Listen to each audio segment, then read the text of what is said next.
Welcome to Samsung Electronics.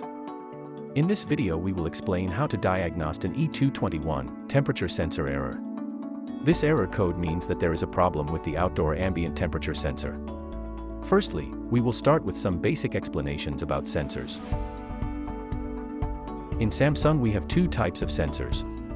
We have the NTC103AT and the 204CTB. The 103AT has a resistance value of 10 kΩ with a temperature of 25 degrees. And the 204CTB has a resistance value of 200 kΩ with a temperature of 25 degrees. Looking to the difference of the sensors, we can conclude that the difference is in the purpose and in the temperature range. The 103AT sensor is being used for measurement of lower temperatures, such as condenser out, suction, and in this case ambient temperature. The 204CTB sensor is being used for measurement of higher temperatures, such as discharge or compressor top temperatures.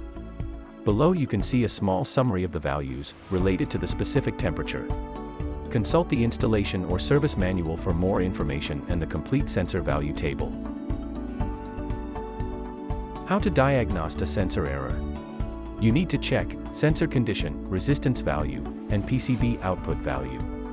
Check the sensor condition and installation and look for damage. When the sensor is damaged, replace the sensor and restart the system. After the visual inspection, check if the sensor is connected properly to the PCB. If not, reconnect the sensor to the PCB and restart the system. The next step is to check the sensor on resistance. You should use a multimeter and set it to ohms to measure the resistance value. Our advice is to use small probes for inserting the sensor sockets.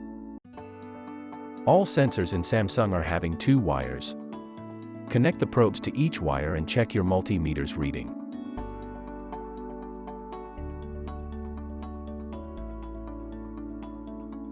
Compare this reading with the previous explained sensor table. The related temperature should match with the actual temperature. If not in range, or you measure an open circuit, replace the sensor. The next step is to check the PCB output when the sensor passed the test. Set the multimeter to DC voltage. Be really careful where to place the probes. You can damage the PCB. Mostly sensors are combined in one single connector. Make sure you use the correct pins on the PCB to measure the specific sensor you want to measure. You should measure a voltage of 5 volt DC. If you don't measure voltage, or a value out of range, replace PCB.